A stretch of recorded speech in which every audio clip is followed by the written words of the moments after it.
All right, what is up, guys? My name is Jake Laurie. I'm a 24-year-old entrepreneur. I'll give you some more details about what I do specifically in subsequent videos. The point of these videos, I wanted to make sort of short, almost mindset, business sense, a little bit of everything. Reminiscent of the Sam Ovens, Alex Becker old school rants. Those videos are absolute gold, and a lot of people in my age bracket in the business online space came up on those videos. So I hope to repay some of the debts by making something almost a fraction of as good as those. I want to keep these videos short, uh, wide ranging, so they can apply to anyone, whether you're an athlete, a business person, any age, gender, so be it. And yeah, so I'm going to get started on this one. This is just going to be talking about sort of a self audit that you need to do. And when you set out any goal, whether it's, like I was saying, business, weight loss, any sort of goal, academic, you need to do the first step is you need to do an internal audit. And you see this process play out in a bunch of different, really specialized fields. You know, like when they talk about Hell Week for the Navy SEALs, basically break those guys down to nothing to learn who they are, what they're made of, and so on. And that's just their version of a self audit, albeit a tough one. So I made this little mind map you could see, and at the top is you. And by you, I mean the self entity that you see yourself as. I'm not going to get too esoteric or anything like that.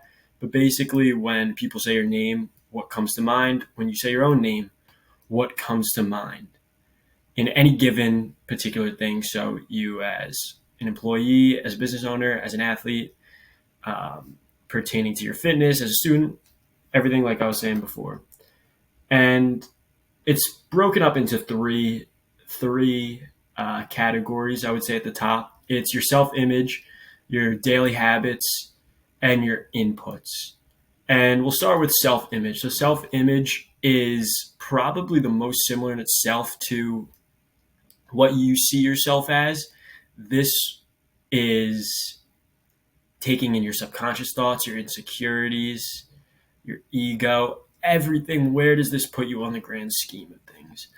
Everyone has insecurities. Everyone has things that they don't like about themselves. Everyone thinks that they really like about themselves, things that they feel their strengths. But this is only seen through your eyes. But this self-image has been formed by three other things, mainly: feedback, childhood, and family. Starting with feedback. Feedback is what other people tell you about yourself. This is teachers, coaches, bosses. And people say things to you and they don't realize the gravity of those words. For example, let's take a teacher who you had when you were 15 who said, "Oh, you just don't get it. You don't read quick enough," or something. Well, any normal 15-year-old would take some offense to this. Nobody wants to hear at any age that they're not good at something, especially something as broad as reading. And what you do is you put this in the back of your head. It goes into your subconscious thoughts.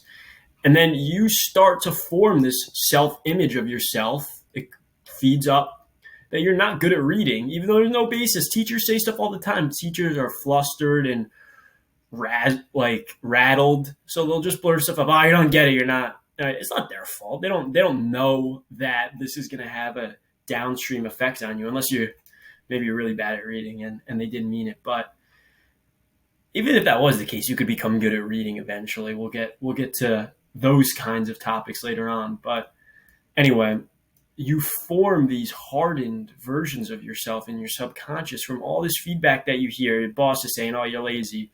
"Oh, I've always been a slow runner." No, you haven't always been a slow runner. Maybe you got called slow one time and you start to think of yourself as a slow runner. So then as we talk about your habits later on, those start to make you a slow runner almost. But nobody is necessarily born a slow runner or couldn't become at least faster in some capacity.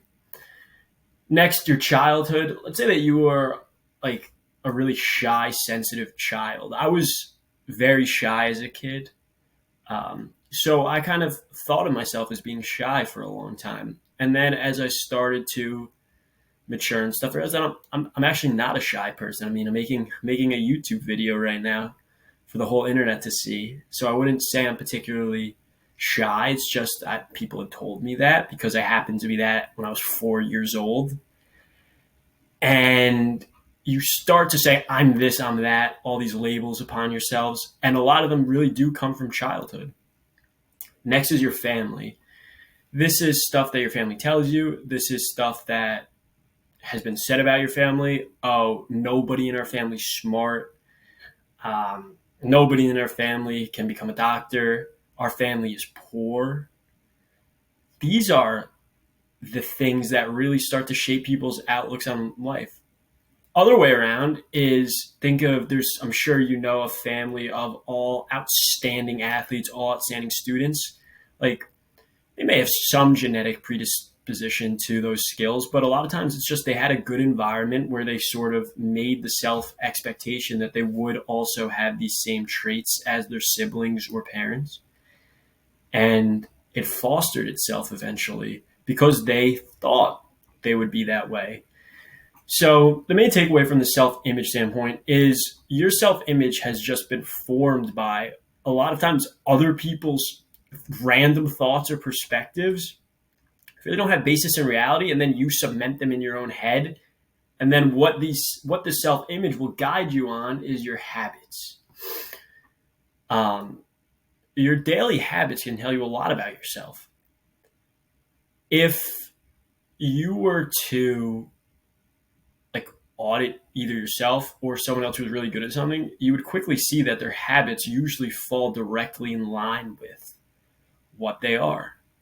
I'll give this quick example. There was a guy I used to go to one of the old gyms I went to, and he had a crazy physique. Like the dude was jacked, and he was probably younger than me.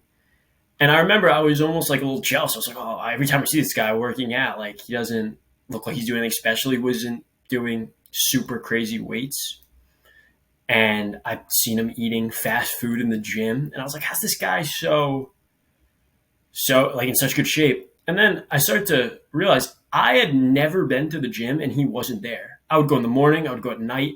Like I wasn't going both times, but he was because every time I was there, he was there. And I was like, wow, this guy's habits make him really strong in the gym because he works out a lot. Same thing with, there'll be people in your class who maybe you don't think like, oh, this person's so smart, but they're in the library every time you're in there. Yeah, like it's no coincidence that they're going to have really good grades because their habits allow them to do so. A lot of times when people have the bad self-image of something, like I'm a slow runner. Okay, do you run a lot? Do you have a specialized program meant specifically for you to help you run faster? Probably not.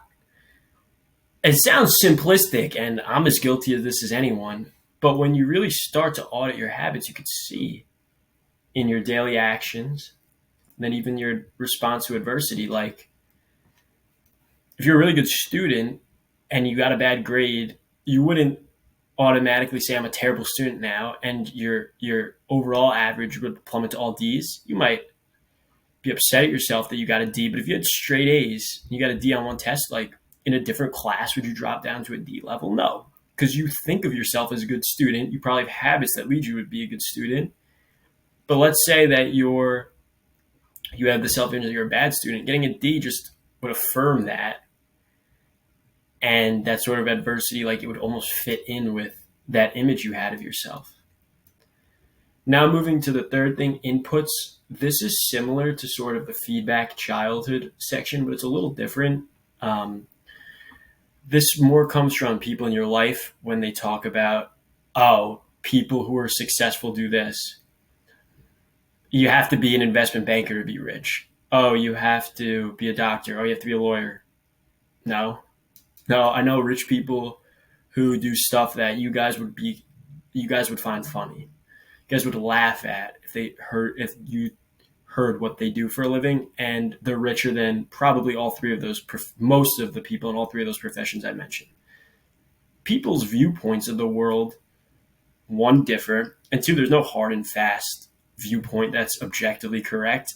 Um, Marcus Aurelius, everything's opinion, nothing's a fact. Because even people that you look up to, it's just opinions. If you asked Sam Zell, Warren Buffett, or Mark Zuckerberg, what's the best way to become rich, you'd probably get three different answers from three different people in three different industries.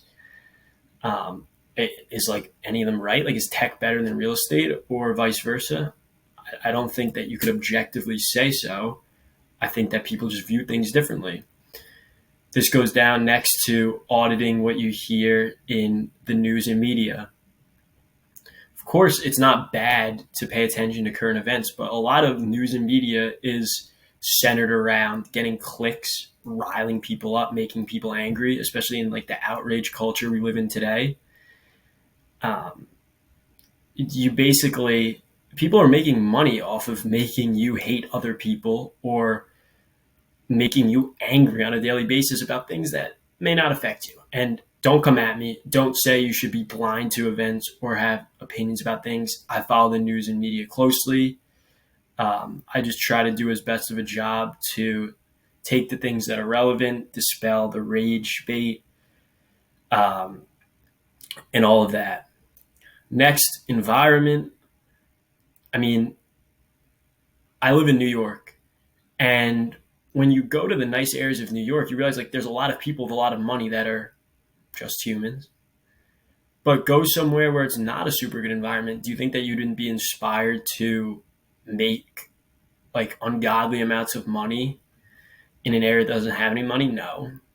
The same way people who will join competitive like MMA gyms. I used to belong to an MMA gym and people would come in, they didn't know how to punch day one, and then they would train for years and you'd be like, oh my God, this person could be a professional fighter because the environment demanded them to work hard, demanded them to break their self-image, their shell, and it brought people up. The same thing, I guarantee, if you got hired by, I don't know, Morgan Stanley or JP Morgan, one of these banks that had like a crazy hustle culture, if you're a somewhat competent business owner, you would probably fall right in line and be able to start working crazy hours.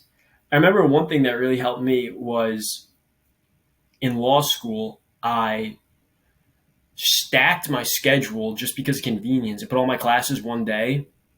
So I basically had 12 hours of class. And I was never someone who would have a lot of class. I'd be burnt out after 3 hours of class.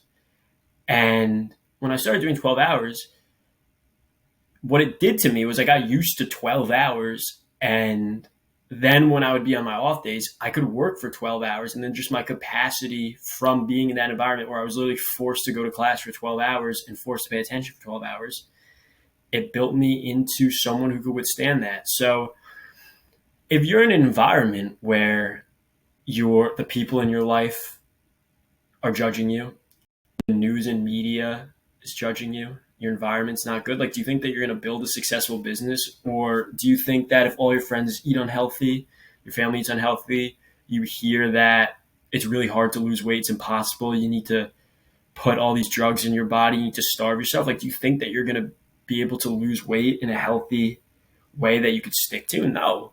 But if you had inspiring coaches around you and you were part of a community of people who had also had crazy transformations, who took their health seriously and had healthy, productive habits, like, you don't think that you would also develop healthy, productive habits? You would have to. You would be a pariah if you didn't. You want to put yourself in environments where you not rising to the level of the mean would make you an outcast. And humans have a biological need to not be an outcast. And that doesn't mean, you can't be quirky or not necessarily follow the pack. That's not what I'm saying. I'm saying that when you're in the same environment day after day with people you trust, that becomes your sort of this modern version of your tribe. And you will do what it takes to not become an outcast, because there's something subconsciously dating back to our caveman days that tells us that if you're an outcast, you might get killed. The group might leave you behind. So when you know this, you also start to realize how hard it is to change for the better.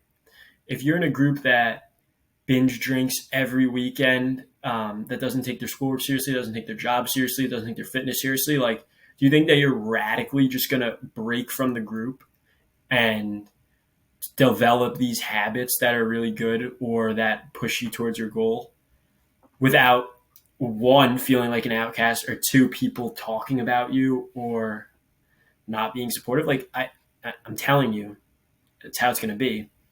Of course, that doesn't mean ditch all your friends. Like, that's the popular online guru space. You don't want to be friends with normies. That's bullshit.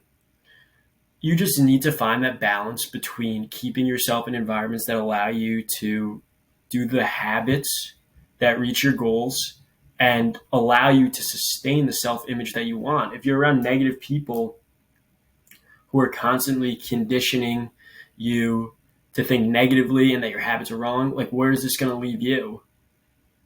Take it on the flip side. If you're around people who raise your self-image, who have good habits, who support you, you're not consuming like doom. You're not doom scrolling. That's one of my favorite terms. That's an awesome term, doom scrolling, because every person doom scrolls, and it's not good. I'm trying to avoid it, and you should avoid it too. And you want to be in a good environment. So, knowing this in totality, this video ran a little bit long. You need to do a self-audit. You need to really be honest about these things. Copy down this mind map if you want. Write little answers. What is your self-image? What are your daily habits? Write out a day in your life. Something I started doing is I write out what my perfect day is going to look like, and I try to get as close as possible to doing it. What do you put in? Audit your screen time. Audit how much time you spend on TikTok. What's on your For You page? What do the people in your life think about your goals? And what kind of environment do you spend your time in? When you start to answer these questions, you will be able to make actual changes, and you will be able to implement the systems that allow you to reach your goals and be the person that you want to be. All right, guys, please give me a like, comment if you're interested. I'll be answering all the comments because I'm assuming I won't get too many. But have a great day. Good luck, and feel free to ask any questions.